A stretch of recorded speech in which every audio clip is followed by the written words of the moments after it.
mun fito ne domin mu ga mun kwato abokin aikin mai yanci wato Sultan GGN. Dan ka je ka duba shafin Sultan ba a nan yayi posting ba.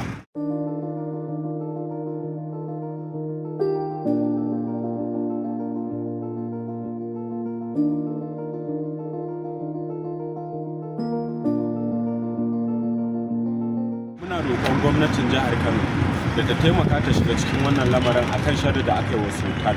Wani faifan bidiyo da aka yada ake cewa ya sa hoton shugaban kasa wato yana cewa bai da lafiya, wanda wannan bidiyo ba haka bane, wasu ne suka hada domin su cutar da shi, wanda kuma muna roƙon hukumar DSS ta taimaka ta bincike akan wannan bidiyon da ta kama shi ba gaira ba dalili. Idan ka je ka duba shafin Sultan ba a nan yayi posting ba.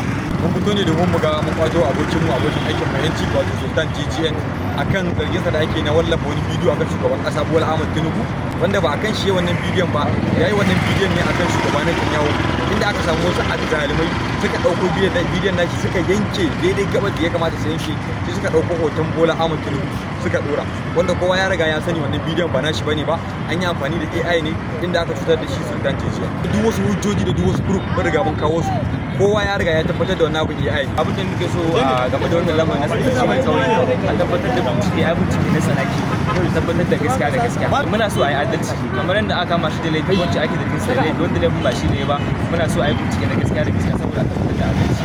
Babban dalilin da ya sa muka taru a nan gurin shine muna neman wa dan uwanmu abokin aikinmu Sultan Dogana yanci da kuma adalci a cikin wannan kasa ta Najeriya, sakamakon da aka masa a cikin garin jihar Kano ranar Laraba. Ya yi bidiyo da aka shugaban kasar Isra'ila a Benjamin Netanyahu, wanda kuma wasu daga cikin editors wanda ba sa tsoron Allah, ba sa tsoron haƙƙinsu da Allah, suka yanke maganar Sultan suka sa hoton shugaban kasar Najeriya wanda ya yi bidiyo ya hada, wanda yanzu haka wannan hoton ne dalilin da ya sa aka kama shi a cikin garin Abuja. Muna tabbatar da cewa hukumar DSS ne suka kama shi, kuma sannan su muke nema da su taimaka su duba Allah, su duba Annabi, duba asalin abin da ya faru a wannan ishu.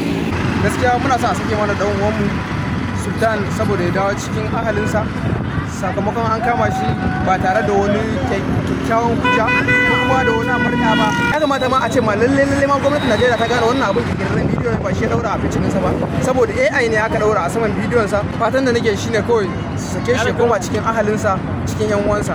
Muna kira gwamnatin jihar Kano da cikin wannan lamarin, inda iya koken da za mu kai mun yi iya mai yiwuwa, ya kamata shi ma gwamna ya fito ya taimaka mana a cikin wannan tafiyar, dan aka ce kes kake shugaban kasa ba karamin abu bane, inda kamar yadda gidan wani jaridu suka bayyana cewa wannan matashi shi ne ya posting wannan bidiyon a shafin.